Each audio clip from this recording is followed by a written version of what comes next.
पिछला पार्ट में, पिछला एपिसोड में मैंने 5 क्वेश्चन तक बताया था। अब है 6 क्वेश्चन, सेकेंड पार्ट का है।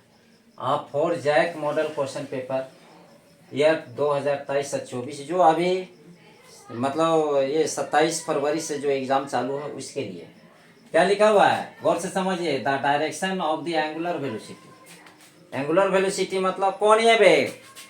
एंगुलर वेलोसिटी का मतलब कोणीय वेग, कौन जैसे वेग घूमता है। अब क्या है, देखो यहाँ से क्या चाहिए, कोई वस्तु का अगर ले लो और चारों तरफ ये घुमाओगे, इसका चीज को क्या बोलते हैं, एंगुलर वेलोसिटी। एंगुलर वेलोसिटी हमेशा एक्सिस ऑफ रोटेशन पर काम करता है, इसको बोलते हैं घूर्णन अक्ष पर ही काम करता है। इसका आंसर ये होगा। लेकिन एंगुलर वेलोसिटी अगर तुमको बोल देगा इसका डायमेंशन, और डायमेंशन अगर बोलेगा तो कैसा आपका जवाब होगा, angular velocity denoted by omega. क्या लिखता है, angular velocity denoted by omega. और ओमेगा इक्वल टू जब भी होता है मालूम है 2 पाई बाई टी होता है। ओमेगा इक्वल टू जब भी होता है मालूम है 2 पाई नीटा बोलते हैं। और फिर बोलते हैं omega equal to 2 pi f लिखते हैं। और omega equal to 2 pi nu भी बोलते हैं। सारा चीज का यही चीज लिखते हैं। अब इसका अगर हम बोलेंगे इसका एसआई यूनिट क्या होता है बताओ।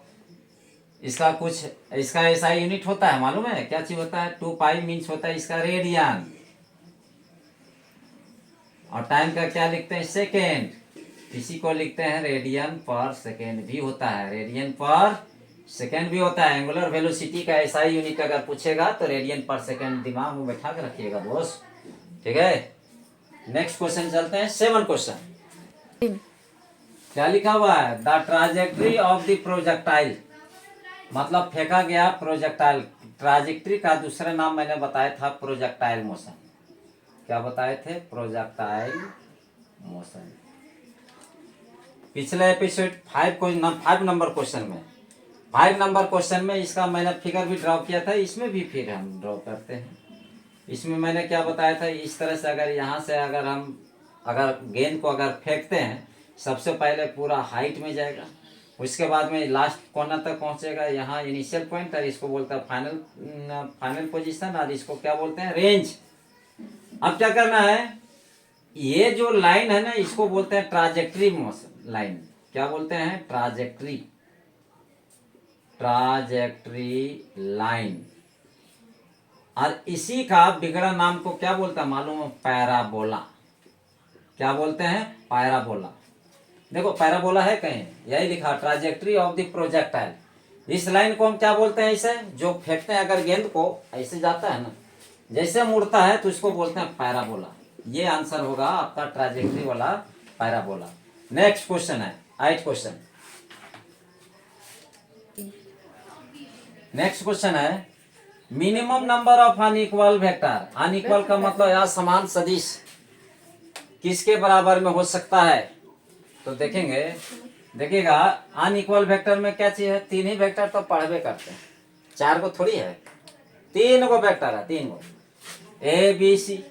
इसी का जगह क्या पढ़ते हैं, आई वेक्टर, फिर क्या लिखते हैं, जे वेक्टर, फिर के वेक्टर, इसी को माना हुआ क्या चाहिए, फिर बी वेक्टर, फिर क्या लिखेंगे, सी वेक्टर। देखो 0 जो रिजल्टेंट वेक्टर में कितना हो सकता है, 3 वेक्टर होगा।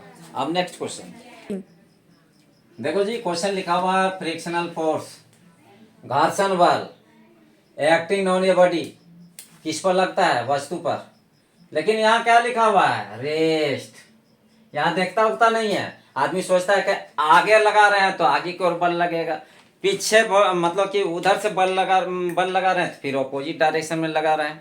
फिर कोई आदमी सोचता है ऊपर चढ़ करके ऊंचेंगे फिर घसकाएंगे तब होगा फ्रिक्शन का। नहीं, यहाँ क्या लिखा हुआ है, फ्रिक्शनल फोर्स एक्टिंग, घर्षण बल लगता है कहाँ, लास्ट में लिखा हुआ है रेस्ट प्लेन पर। रेस्ट का मतलब विराम, विराम का मतलब 0, इसलिए देखिए तो यहाँ क्या लिखा हुआ है, normal to the surface of the upward, कहीं नहीं लगेगा, रेस्ट बोल रहा है। Normal to the surface downward, नीचे भी नहीं लगेगा, कारण वो क्या लिखा हुआ, रेस्ट है। Along the direction of the applied force, जिधर फोर्स लगाएंगे उधर फोर्स नहीं लगेगा, क्या लिखा हुआ, रेस्ट। रेस्ट में क्या चीज हो जाएगा, 0। नेक्स्ट क्वेश्चन हाँ देखो, अब 10 नंबर क्वेश्चन है, टू बॉडीज ऑफ मासेस, दो वस्तु है, एक है बड़ा का एक है छोटका। देखो ये छोटका है और ये बड़ा है, देख रहे हैं ना। दो मास है जिसका वजन एक का दिया हुआ 4 kg, दूसरा का दिया हुआ 5 kg, are acted upon by the same force. दोनों तरफ हम फोर्स बराबर लगा रहे हैं, एक पर भी और एक पर भी, दोनों बराबर फोर्स लगा रहे हैं। मैंने क्या लिखा, 4 kg को लिखा मैंने हल्का, ऐसे देखने से पता चल रहा है लाइटर, लाइटर मतलब हल्का हो गया। 5 kg, 4 के बाद 5, ये हो गया हैवियर मतलब बड़ा हो गया।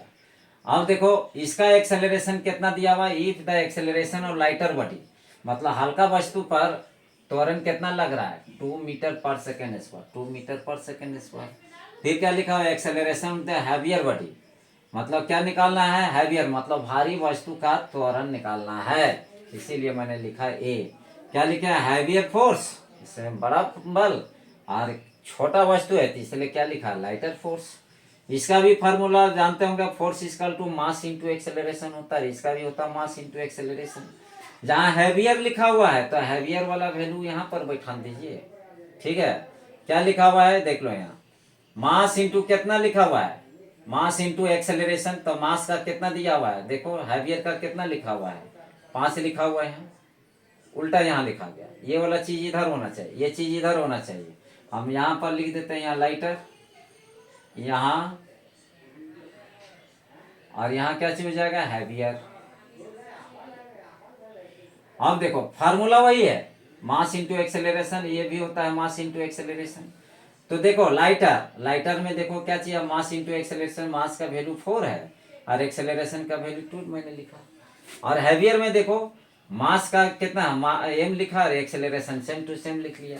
इसको मल्टीप्लाई करो, 4 दूनी 8, गुना से इधर भागा लिखेंगे, इसको लिखेंगे ए इक्वल टू 1.6 मीटर पर सेकेंड स्क्वायर।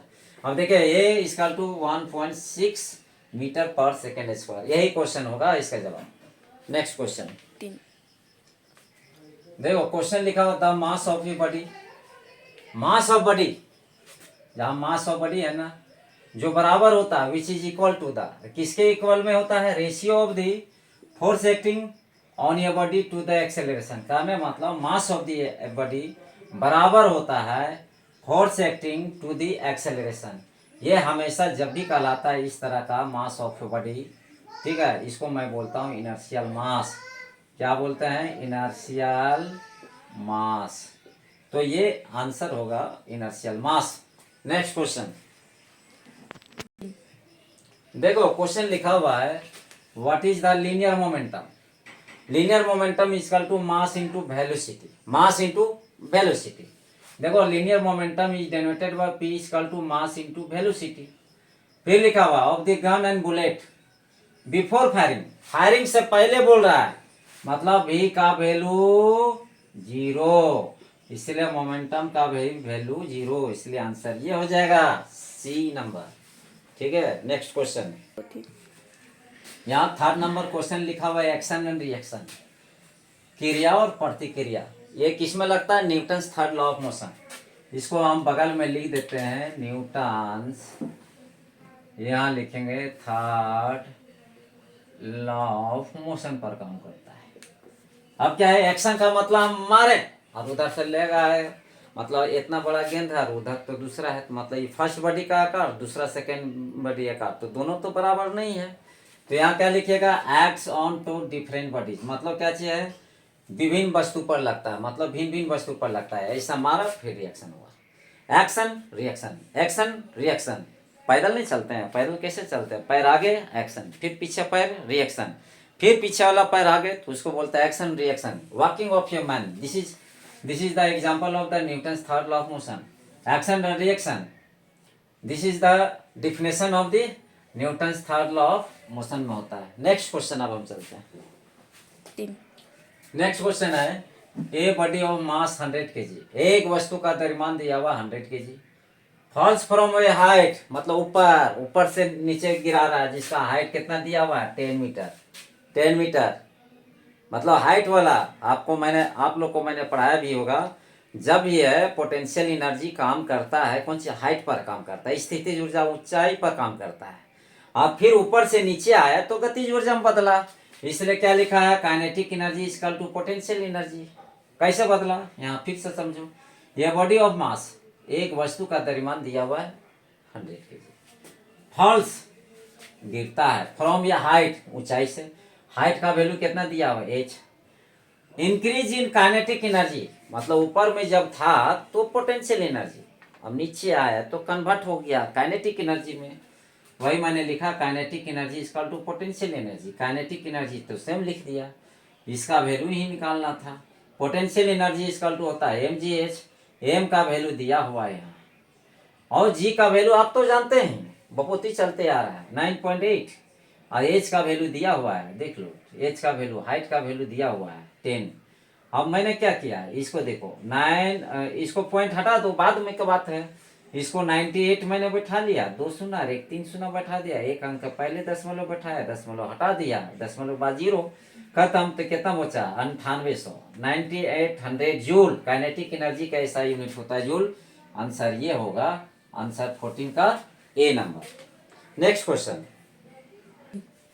देखो, क्वेश्चन में लिखा हुआ है विच ऑफ द फॉलोइंग, मतलब निम्नलिखित में कौन सा इज नॉन कंजर्वेटिव फोर्स, जो संरक्षित नहीं है, मतलब बिल्कुल एकदम ऐसे सोया हुआ है, जो सोया हुआ है, जैसे आपका ठंडा है तो ठंडा को क्या कीजिएगा, इसे रगड़िएगा ना, तो इसको बोलते हैं नॉन कंजर्वेटिव फोर्स। ये हमेशा क्या चीज, फोर्स ऑफ फ्रिक्शन क्या चीज हुआ, नॉन कंजर्वेटिव फोर्स। और ये 3 जो ऑप्शन दिया हुआ है इसको बोलिएगा कंजर्वेटिव फोर्स, कंजर्वेटिव फोर्स, इसको पढ़ लीजिएगा, ठीक है। ये पगला क्वेश्चन है। नॉन कंजर्वेटिव फोर्स में 3 ही आपका दिमाग में बैठा रखना, ग्रेविटेशनल फोर्स, इलेक्ट्रोस्टैटिक फोर्स और मैग्नेटिक फोर्स कंजर्वेटिव फोर्स है। और फोर्स ऑफ फ्रिक्शन क्या है, नॉन कंजर्वेटिव फोर्स है, ये ध्यान दीजिएगा। आप लोग का अभी पार्ट 3 कल हम बना करके डाल देंगे, ठीक है। अब इतने ही दूर तक पढ़िए, एक एक चीज़ बनाना पड़ रहा है, और कल मैं और विस्तार बताऊंगा। ये वाला जितना भी है जैक वाला क्वेश्चन कल हम कंप्लीट करके डालेंगे। आप लोग इतना दूर तक पढ़ करके और लाइक और शेयर और सब्सक्राइब जरूर कीजिएगा। जय हिंद दोस्तों, नमस्कार।